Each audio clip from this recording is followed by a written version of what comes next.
there. I'm Rothy, a woman in my 20s. My husband, Raymond, is the same age as me. We're married, but we don't have any kids. For the first 2 years of our marriage, we decided not to have children to enjoy our time as a couple. As our 3rd anniversary approached, we started considering having kids.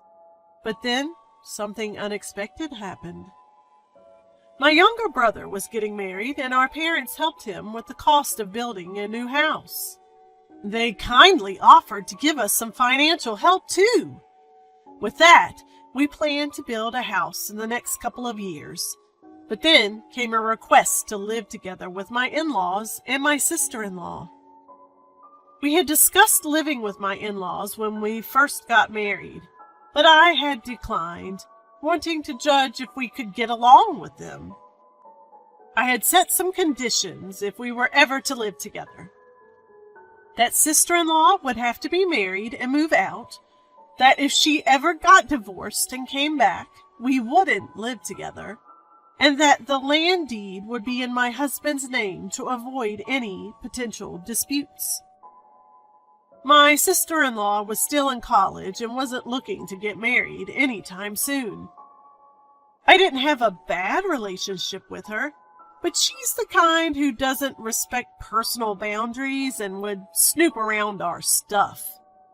I really didn't want to live with her and was searching for a gentle way to decline. Raymond said he'd handle it and tell them our decision.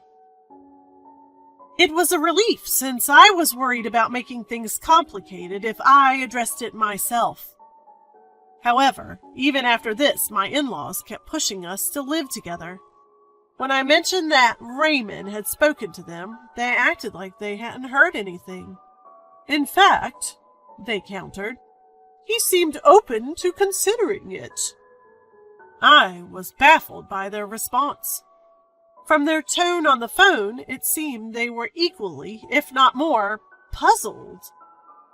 Given my mother-in-law's reaction, I didn't think she was lying, and there was no reason for her to do so. That night, when I discussed it with Raymond, he said he'd make things clear, but I still felt uneasy. We both work, earning about $90,000 annually. While it might seem enough thinking about having kids, it's not really a comfortable amount. On top of that, if we ended up living with my in-laws and they expected us to financially support them, it would be a problem. I was really anxious about whether Raymond would convey all this to them. Sure enough, my intuition was spot on. A few days later, he brought up this proposal. How would you feel about tearing down the house your parents live in now and building a new one there for us all to live together? Before building the house, the land should be under your name. If not, we'll have issues later on. If it's a multi-generational home, the part we live in should be in your name.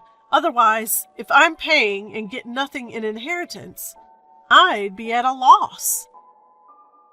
If we're building a home with the support of my husband and my parents for us and my in-laws to live together, I thought it'd be fine for them to give him the land. I was afraid that after my in-laws pass away, sister-in-law might claim rights and make the house-building effort pointless. However, the in-laws rejected both the land gift and the partition. Just because you're our daughter-in-law, it's weird if you provide the money and the house becomes yours. Since we're putting in money, we must think long-term. What if we divorce? What if we stop living together? Any property loss would be irreversible.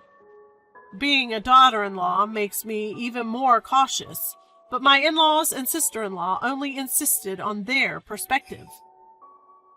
I thought living together would be fine once the land issue was sorted, but I realized my husband wouldn't navigate this well. Given sister-in-law's invasive nature, we decided to live separately. However, my husband's stance remained vague. Months passed with no change, and when I confronted him in frustration, he said, flustered, "We're going to discuss this weekend. I can't decide alone." To make progress, we arranged a meeting at my in-laws' place over the weekend. Yet, during the meeting, he would agree with whatever I said, and whatever his parents said, without ever taking a definitive stance. Exasperated by his agreeing to both our opposing views, I called off the new house plan. "We have opposing views, and we're getting nowhere. Building a house is impossible now. You four can discuss as you like." After leaving my in-laws' house abruptly, I came home and made my stance clear to my husband a few hours later. "I am no longer interested in building a house under these circumstances, whether we live together or separately.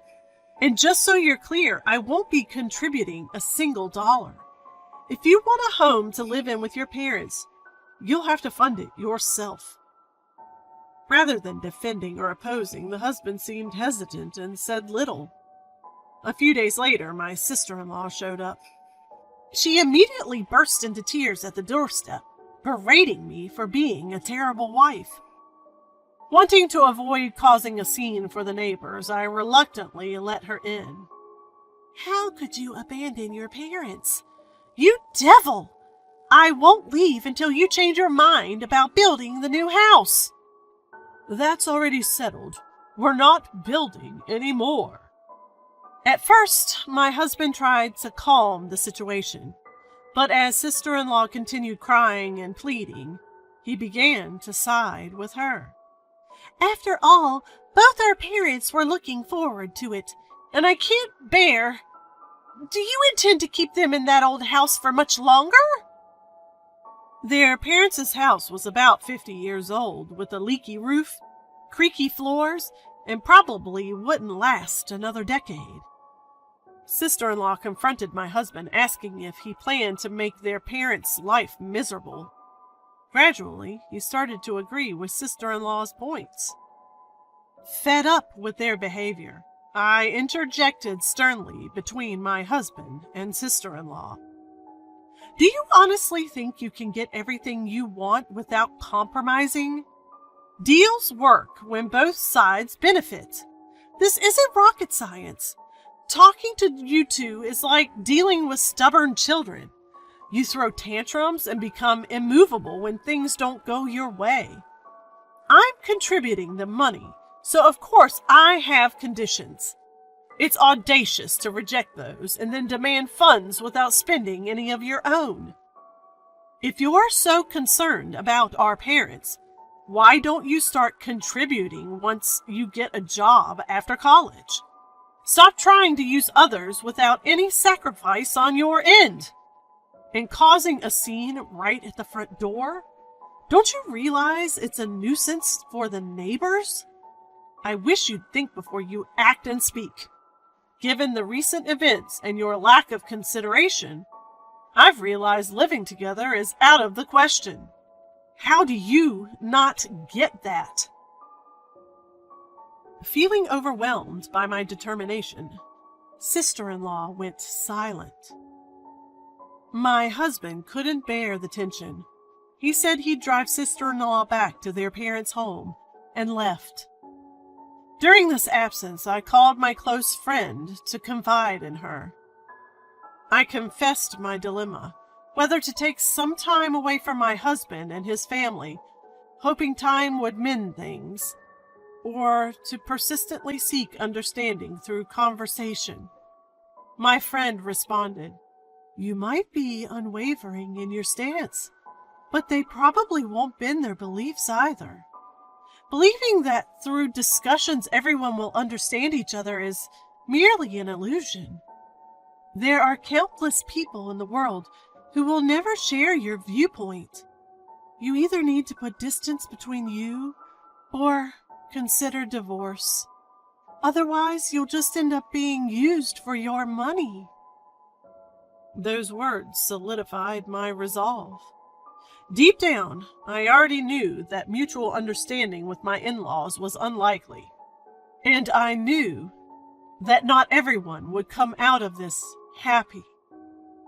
I genuinely believed that we had fostered a harmonious relationship over the generations and even felt comfortable with the idea of living together.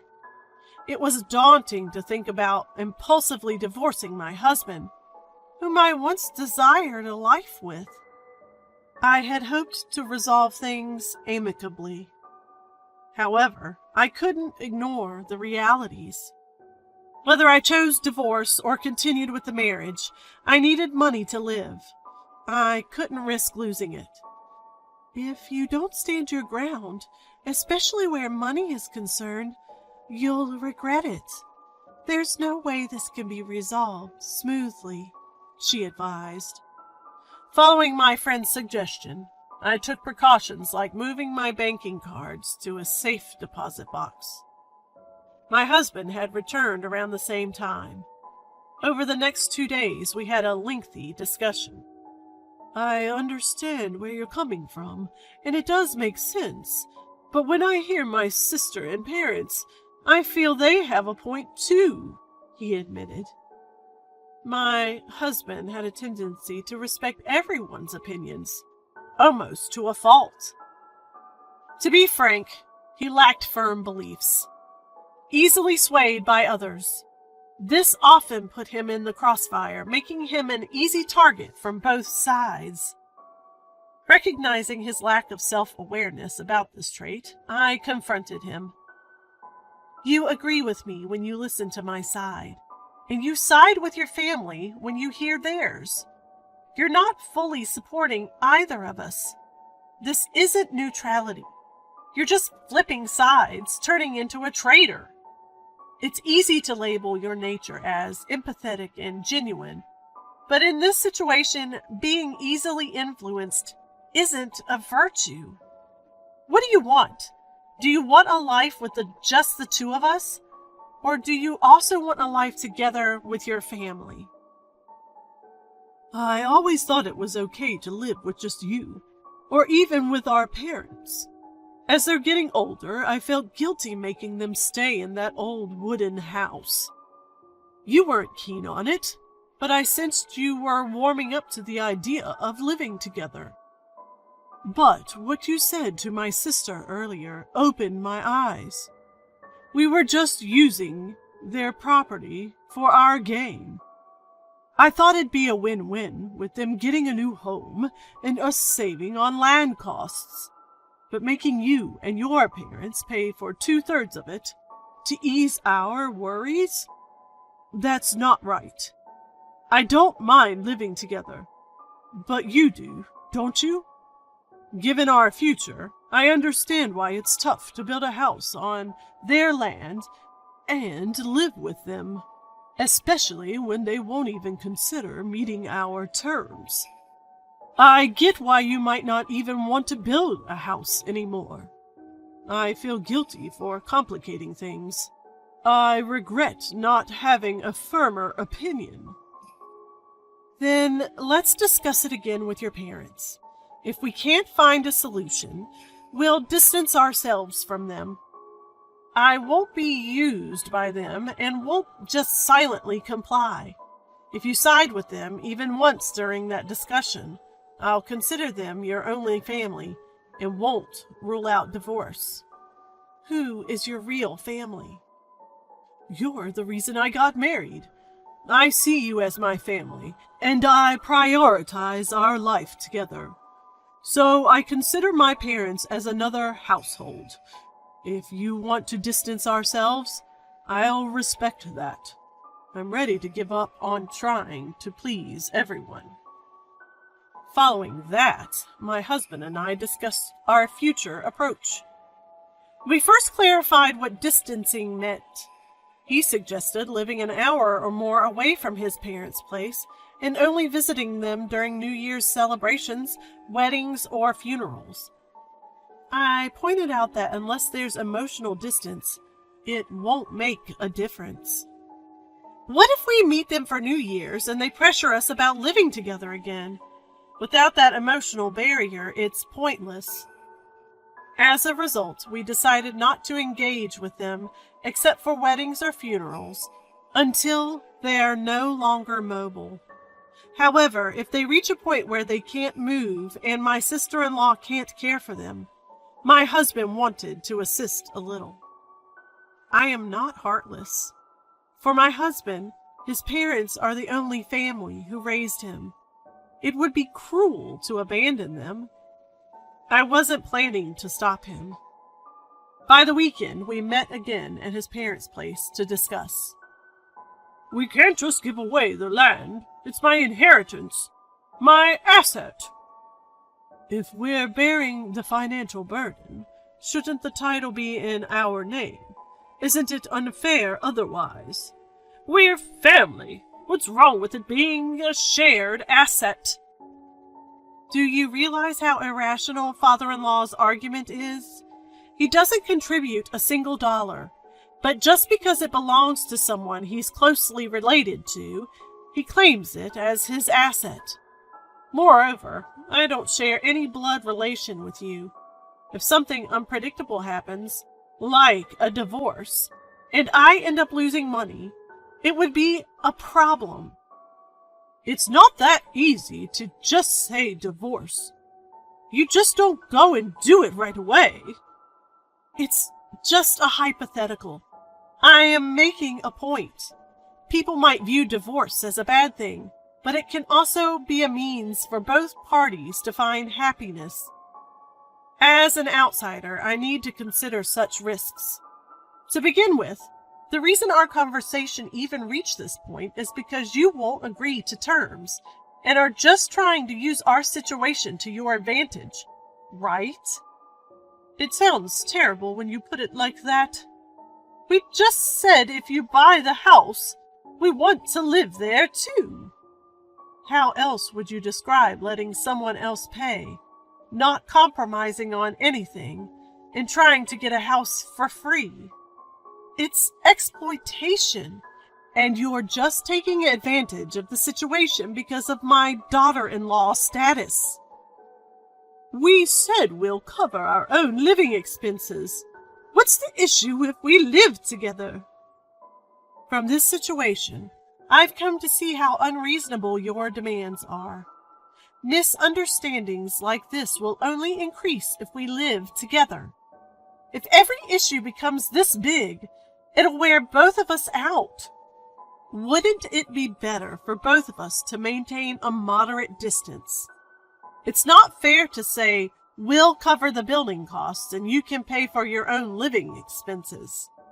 If we're paying for the construction, we should own the house.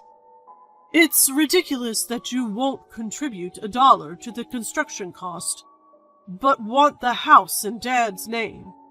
It would be different if it was an inheritance or something, but this isn't even a property related to Dad's lineage.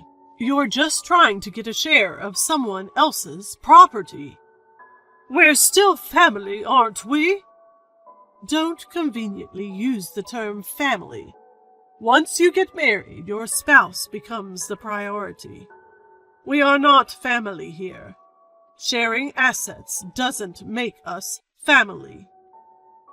Anyway, we don't plan on living with you or building a house for the time being. Despite our efforts, we couldn't see eye to eye and decided to distance ourselves from the in-laws.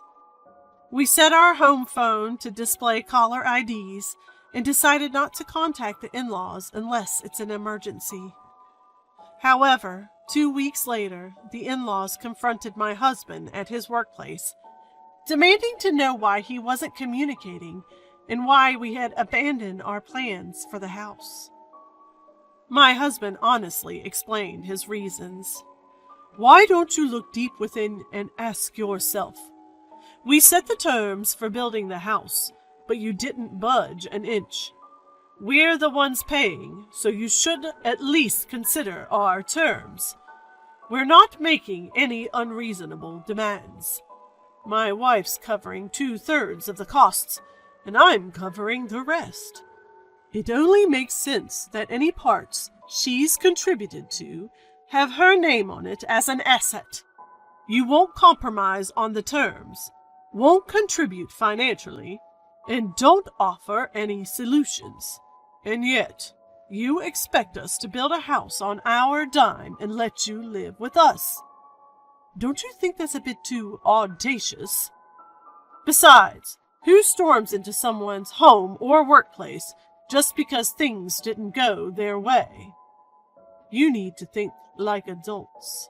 We'd prefer to distance ourselves from people like you." With that, he managed to fend off his livid parents. However, it seemed the entire ordeal had drained him both mentally and physically. "I never thought they'd go as far as showing up at my workplace." He was utterly disappointed in his parents. Given the inconvenience of their intrusions, we decided to move. Our ties with my in-laws were virtually severed. My husband seems to have no intention of interacting with them until they pass. In our new place, we bought the dream home we had always wanted, and life returned to normal. During our discussions, we were prepared for a potential divorce. In fact, several friends suggested we part ways. But after talking it out, neither of us wanted to throw away everything we'd built together. We felt the desire to support each other as long as we could. Through this experience, my husband reflected on how easily he's swayed by others, and has since become more assertive in expressing his opinions in our daily life. Now, our bond is stronger than it was before this incident, and our relationship has improved. We've been discussing starting a family soon. We hope to be blessed with a wonderful child. We aim to respect each other's views and live happily together for the rest of our lives.